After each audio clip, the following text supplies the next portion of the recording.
Rivalry week once again. And how important are rivalries to college football? Placement in the college football playoffs, the biggest games of the season happen on rivalry week. So let's get into the biggest top 5 rivalries of college football.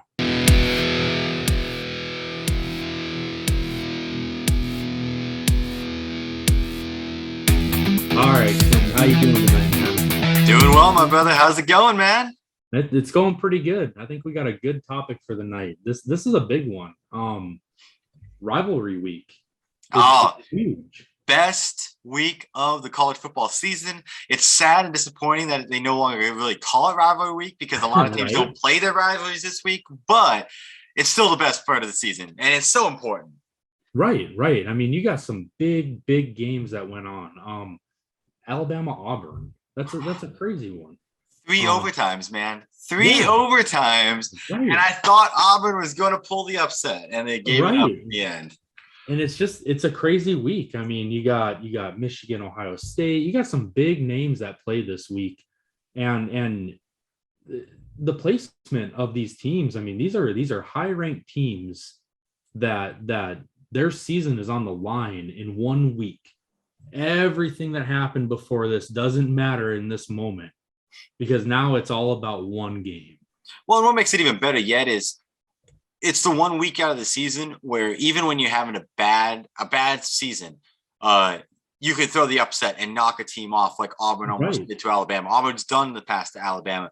You also have matchups where you have teams that are pitted against each other that really, in the grand scheme of things, have no impact on the playoffs or even on bowl games necessarily. But that rivalry is so important to those cities and to that state that it is Yep. still the most important game of the season for those teams. And that's big.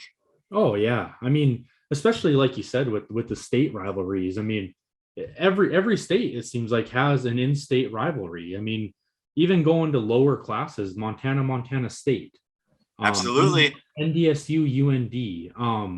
You go over on the West Coast and you've got Oregon State. How often does that game really impact the college playoff?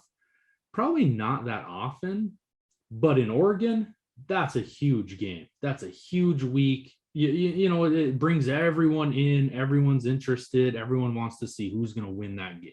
And I think that's so important, right? Because there's so many of those around the country, and they're not going to make it onto our top 5 list today.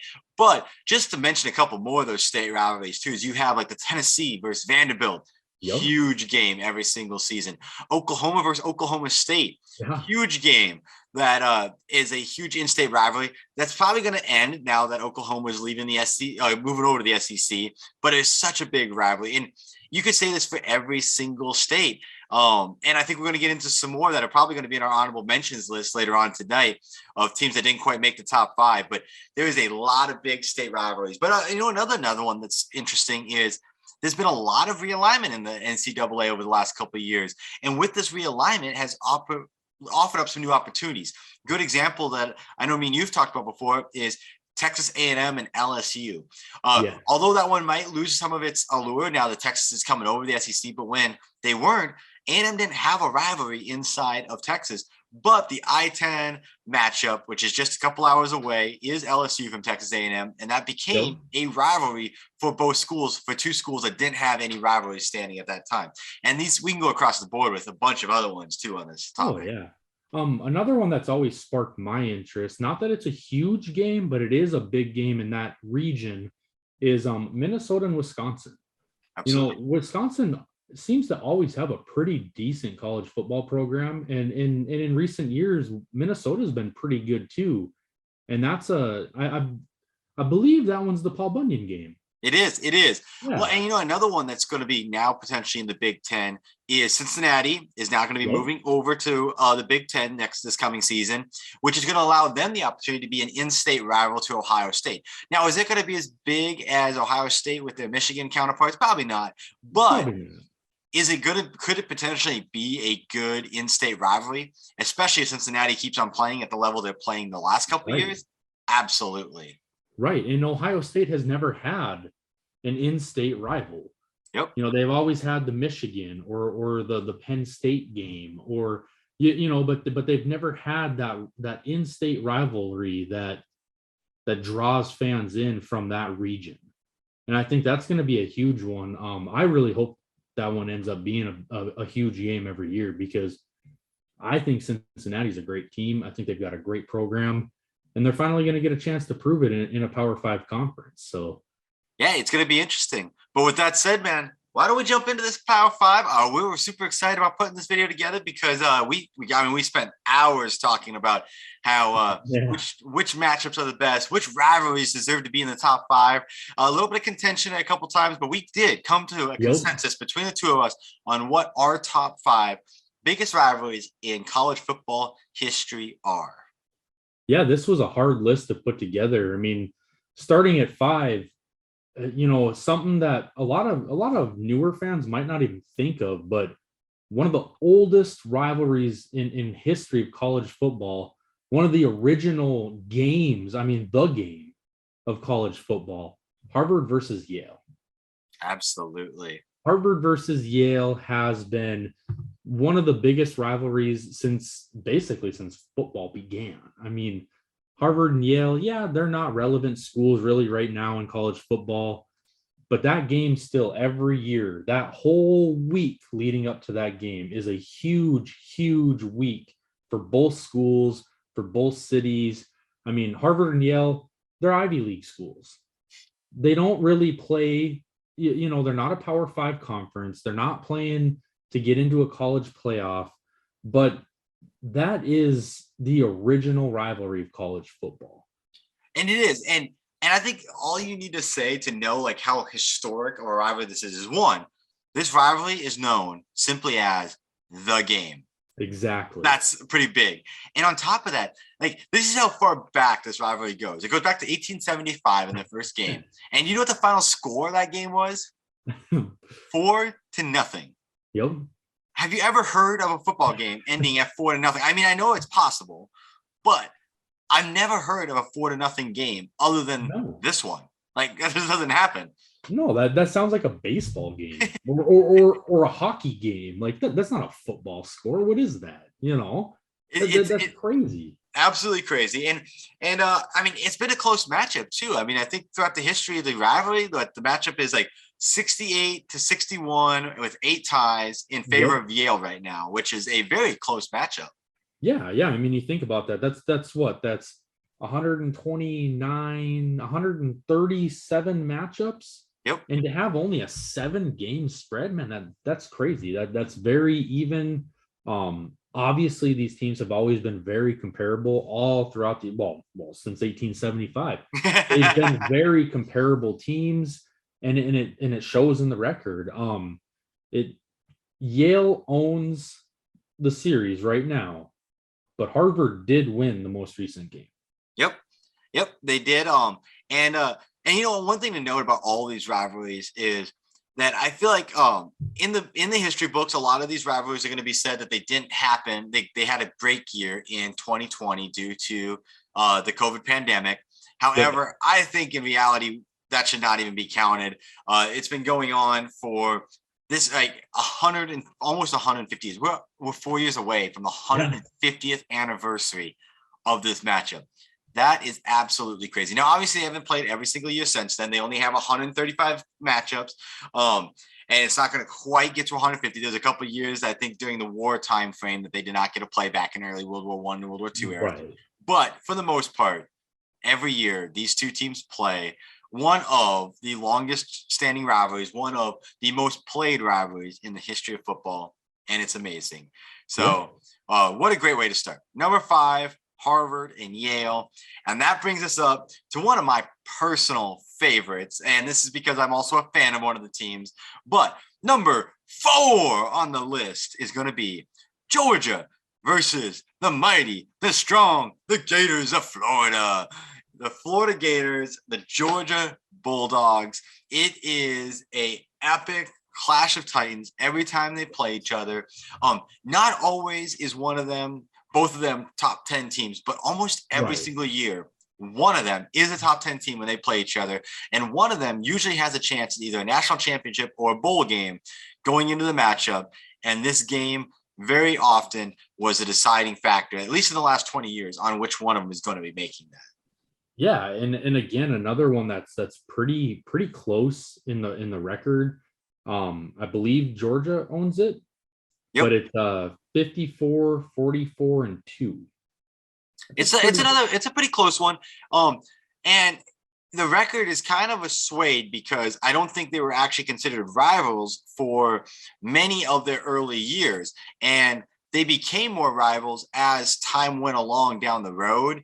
Right. And in the last about 4 decades, it's been a very close matchup. But before that, I think Georgia owned them for a little while before they started. This one is so much fun that they even can't agree on how many games have actually been played in the history books. So if you ask Georgia, the final record right now is 54, 44, and 2. If you ask the Gators what the overall record is, they say it's 53, 44, and 2. And the reason why is because the first time they ever played each other, the Georgia Bulldogs ended up just like waxing the Florida Gators. But then the Gators were not actually a formed team yet. They just put a team together to play that game, and the school hadn't established a full football program. You can't tell that to the Georgia Bulldogs fans out there. We know who you are. We know you love your team. We know you get it. But if the day ever comes that Florida catches back up, that'll be a contentious point between the two. Between them.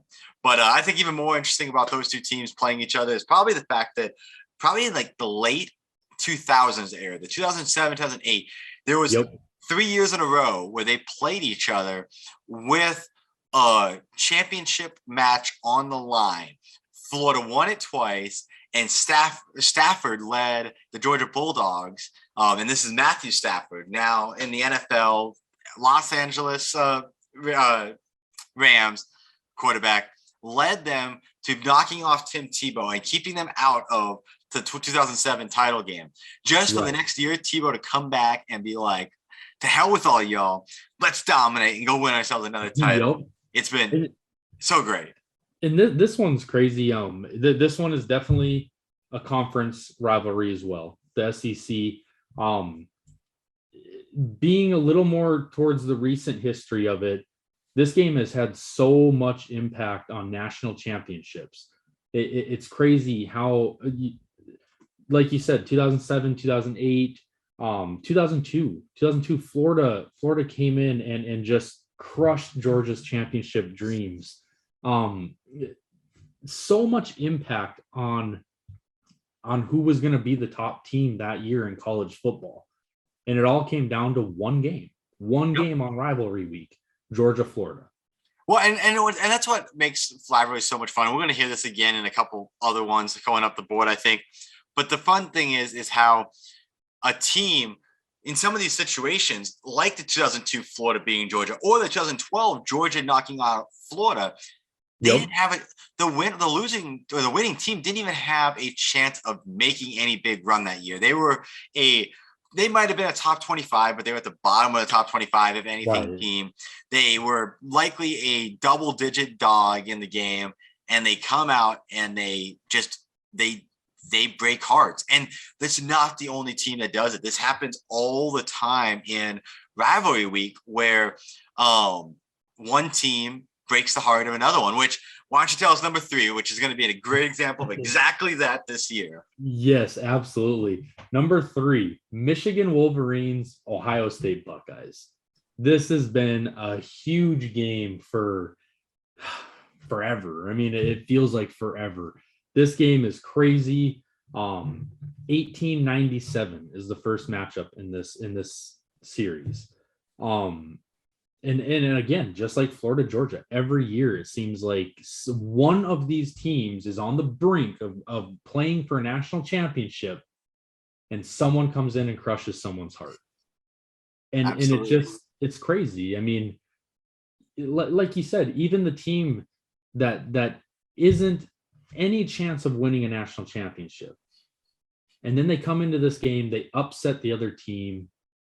And there you go. Now we're looking at 2 other teams playing for a championship because Michigan didn't pull it off, or Ohio State wasn't able to come in and win that game, and now neither of them are doing anything. It rivalry it's so fun.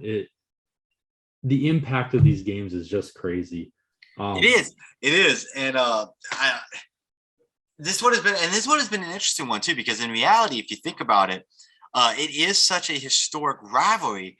But if it wasn't for the last like 5 years under Harbaugh, where Ohio State kind of took control of it, they really brought it back. Because like you said, you gave the record there. But if you go back a decade ago, Michigan had a pretty commanding lead in this rivalry, and Ohio State's kind of charged back into it.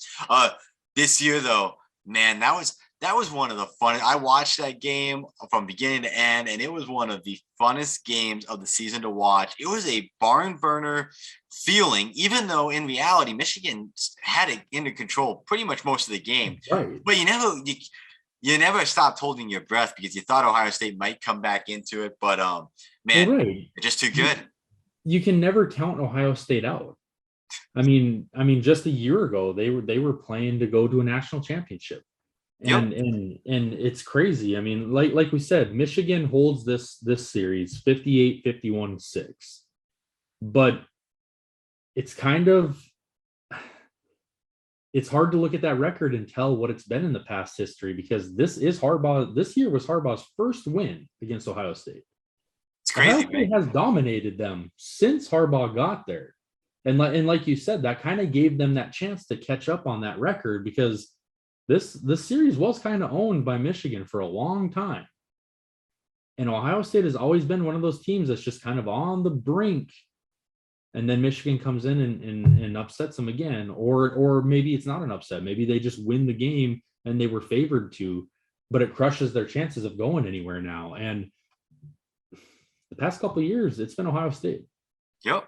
I know. And it definitely has been. And I think that's a great lead up to what our number 2 team is, because our number 2 rivalry, because it's also a similar one where someone breaks the hearts. And usually the only broken hearts is actually on one side of it, because the one side's more dominant than the other in like history of football. However, the history of this rivalry, not so much. And that's our number 2, Alabama versus Auburn. And I know this one here probably has its place on our list because of the level of recency bias, and not just recency bias, but also because of the fact that we're both younger people, and we've watched these teams over the last 20 years, and we have seen some of the greatest football games ever played in the history of football played on this field. I am not an Auburn fan. I'm not an Alabama fan. I don't like either one of these teams. I want to see them both lose every single game. However, there's no doubt about it, this matchup is one of the best college football matchups in history. It's always and this last weekend, I thought Auburn had it. I thought they were going to pull off the upset, but no, Alabama did it. Alabama wins again. In 3 overtimes, they come back and pull out the upset victory over Auburn to now move that record to 47-37-1 over top of Auburn. Yeah, and I mean, like you said, looking at that record, it looks really close. It is a really close rivalry, even though typically Auburn is not. I don't want to say they're not comparable to Alabama, but they're really not. I mean, they've had a couple of good seasons, but for the most part, I think outside of and in reality is Auburn isn't even like they have like good teams. They've had good players that led their team to success on a couple of occasions. Like some of the greatest college football players in history have been on their team. Right. But Alabama every year is a good team. They might not be a champion every year, but they're a good team every single year. Right. And they're right there every year, top 5. And a lot of people think of Alabama as like today, with Nick Saban, putting out 10, 15 guys into the draft every single year. And it's like, but don't forget about the Bear Bryant days. Right. There was a long stretch there where Alabama was winning national championships. It felt like every year. And granted, that's before our time. Nope. But knowing the history of college football, Alabama has always been a very dominant program. So it's to see this record as close as it is kind of mind-boggling. Because is this the one team that Alabama struggles with every year? It kind of feels like it. No matter what kind of team Auburn brings into that game, man, they give Alabama a run for their money every single year. Which ultimately is what makes the game so fun. That's what a rivalry is supposed to be about. A rivalry is really Right. meant to be one of those games that, like, on any given game, anyone can win. And in college football, that can be hard to find, because in college football, we definitely know that they like their whole one team dominating over the other Yeah. one, and that's just not the case in the world of college football. I love it; it's great, and I think that brings us to a bunch of teams that, like, a lot of honorable mentions that we did not make it onto this list tonight, but we want to bring them out there anyways because they deserve their attention, because they are some of the best matchups in college football, even if they're not in our top five. And that includes Right. the matchups of UCLA and USC, the Battle of LA. Really, I think that one actually might be hurt by the recency bias, and also by the fact that Yeah. USC has pretty well dominated that rivalry through history. UCLA has its good years, but it's really one of those things, like USC is the football school and UCLA is the basketball school, and that's kind of Yeah. their owning of LA. Next up, you got Texas and Oklahoma, the That's a great one. Red River rivalry, and that one is actually going to be going over to the SEC. So that'll be interesting to see how that one holds up in the SEC, and especially a lot of changes going on with both those schools. As we know, Oklahoma is changing out coaches this year, as they've just left, and Texas Right. is a rebuilding team, but very possible a good one there. And then one of mine that I actually think is a really fun rivalry in history, even though no one actually knows much about it, and that would be Lafayette and Lehigh, which has been going around since 1897. Most people are going to be like, what in the world are those colleges? I've never even heard of them before. They're two small schools in Pennsylvania. They're both Okay. private schools. But let me just tell you this. This is their overall like win-loss. Lafayette leads the series 80-72 with 5 ties. That is 157 games that they That's have played crazy. against each other. No one comes close to that. That's so many games that they're somehow having to play multiple times in the same season, which is something that only like the NFL does when you're like playing dual games. But that's just how that series is. And this is how I think just speaks volumes of incredible how great this one is. Well, the conference that they play in actually took the year off in 2020 due to COVID, but they decided to play a spring season in spring of 2021, and they made sure that one of like their 6 games that they played was against each other, so they rivalry stayed strong. I count that as a 2020 game, and Yeah. they played again here in 2021 fall season, where most of the schools were playing completely different setups. Just unbelievable. All those matchups, a couple other ones to throw out there. USC, Notre Dame, another historic Yeah. rivalry. Michigan, Michigan Yep. State, great rivalry. Lots of great rivalries in college football. And I'll be curious to see what happens in the new ones. But with that said, you know what that means, Zach? It is Number time one. for my personal, your personal, everyone's personal, the greatest rivalry in college football history. Yes. The game that just feels like America. It's Army versus Navy. That is the number one rivalry in all of college football. Argue with me, I don't care. This one takes the title because it is Army versus Navy. And this I, game is just both schools run such crazy styles of offense that no matter who they play every week, they give them a run for their money. Even though they don't typically win a lot of games, they run the option. They run.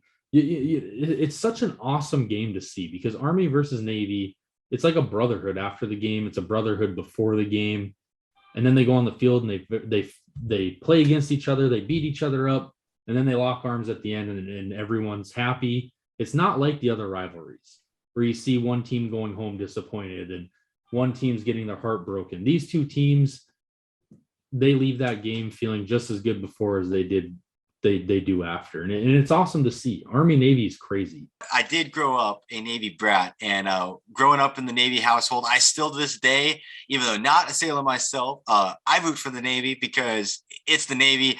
I grew up loving this game. We waited all year long this was the biggest game of the year in the household I grew up in, being that I had family on both sides of the Yep. Army Navy rivalry. It is something to behold. It is a game like no other. Like you said, for 364 days and 21 hours out of the year, Army and Navy, brothers in arms. You can't separate them, you can't break them. But then for 3 hours, you put it all aside and you go to absolute battle on the football field. You lay it all out there, you play your hearts out. And then when the game comes to an end, you lock back up in arms, you sing the Army song, you sing the Navy song together as one, because at the end of the day, we are one United States, we are one service, and we are one. It is an unbelievably beautiful thing to see. And like you said, even without the emotional aspect of it and the impact of it, because at the end of the day, both these teams actually play the other service branches too. Like the Air Force plays in both. Right. Those aren't nearly as like. It is such an important game, though, that they also play competitive. I mean, their record 61-53, Navy's lead. Now, if for anyone who's watched the matchup, they know that the last like 20 years, there was like almost a 15-year stretch where Navy just dominated. And in the last 3 years, Army has won the last 3. But ultimately, it's such an important game. That triple option is something that is just absolutely fun to watch. And then when you see teams playing with the same triple option, like if I remember correctly, there's only 3 teams in the country that implement the triple option. It's Army, it's Navy, and it's West Virginia. And I believe West Virginia's still doing it. But that's it. Like, it is just something that is to behold, and you really don't see anywhere else. I love it. I look forward to it. The game comes up in 2 weeks from now. So if you haven't already figured it out and have it on your recording, be sure to watch it. You're not going to want to miss it. It's that great of a game. And it's crazy because, you know, like I said, both of these teams, neither of them ever win. You know, I mean, they win games throughout the year, but they're never, you know, they're not top 25 teams. You know, but it seems like every time they play a game against anyone, it doesn't matter who, it's always a competitive game. And I think a lot of it comes down to running that style of an offense. You don't know how to game plan for that because it's hard. It's out of the ordinary. It's unique, and it's not easy to defend against a triple option. I'm surprised more teams don't run it because it is such a unique offense. Another thing about this game, very rarely do we see any NFL talent come out of it. These guys are already committed to the Army or the Navy. Like, they're not really playing for an NFL career. Every now and then you see a guy come out and end up going, but it's pretty rare. Well, that's what makes it so amazing, right? Is because this game, for the seniors in the class, for the record, everyone who goes into this game, for the most part, every single one of them is going to be playing all 4 seasons because they're all cadets for 4 seasons. That's part of the military development. So they're going to be part of it for a couple of years, which is also why a lot of times these schools actually have some of like the highest record holders in college football because all their players last for 4 years and they all run the ball. And that's all they do is run the ball. But they do, like, they know at the end of their senior game, that is a lot of guys, it's the last game that they'll ever play with the end of their senior season, because reality is you have over 150 Division I schools plus Division II and Division I AA schools in the league. And out of all those schools, they break it down to less than 32 NFL teams. And those 32 NFL teams are got 52-man rosters that play for anywhere from 5 to 15 years apiece on players. So like, not that many guys from college are going to go into the NFL in reality. And for these guys, not only is this going to be the end of their college career, but they're about to embark on a military career that is something unique and different than anyone who's in college beside them. No one on the field that they ever play against really can likely is going to quite understand what they're about to go through quite the same way. And that is an unbelievably incredible thing that they're doing. Makes the game even mean that much more to them. But but I will say the one player that did play in this game for 4 times in a row, probably in my opinion, the greatest NFL player in the history of the NFL. It's arguable, but he's one of the best. That is Roger the Dodger Staubach, played for the Naval Academy back in the 1960s. This man, not only did he play for the Naval Academy, he did go and actually join the military service. The Dallas Cowboys drafted him in the final round with like the second to last pick in the entire draft. Drafted him knowing that he would not play for 3 years. He went, did his Navy service, and even after doing the Navy service, came back and still wound up having one of the, which to me makes it even more impressive how he did it. Because like, how many guys do you know have taken 3 years off of football before they've even started playing in the NFL and then come back and be that good? Like, I can't name, I don't know if I can name anyone that's taken 3 years, a 3-year hiatus between college and the NFL and had that big a season. So Roger the Dodger, greatest Cowboy of all time, one of the greatest players of all time. Yes. He was in the Navy Army game for many years, led the Navy to some wins, as well as getting himself a Heisman Trophy. Great player. Yeah, and a Heisman winner from Navy. That's crazy. That's crazy. It doesn't even sound realistic. You know, it's like, what? No way. From Navy? Yes, from Navy. And went on to have a Hall of Fame career. Absolutely. You know, one of the greatest of all time. Oh, most definitely. Yeah. What a great one. But Zach, what a great top 5 that was. I think all 5 of those well-deserving schools. So many schools that are on the edge that could potentially, who knows? You go in another couple of years and you might see this list completely different because some of these new ones are going to come in. It also, you have to take into context of when your rivalry, what you consider a rivalry and what you don't consider a rivalry. But I think was a great top 5 list, Zach. Thank you for joining me to put this all together. I think it's been fun. Yeah, this was a great list. And I think with all the realigning going on in college football, I think you're going to see some rivalries be renewed. You're going to see some new rivalries be born. And this list, I don't foresee this list changing real soon just because of the historical impact of it. But you never know. This is something we might have to touch on here in a couple of years and see where we're at then. Because this is a good list here. Army Navy #1. I really like that. Absolutely, man. Well, as we always say, until next time, the Montana Boys Sports Talk.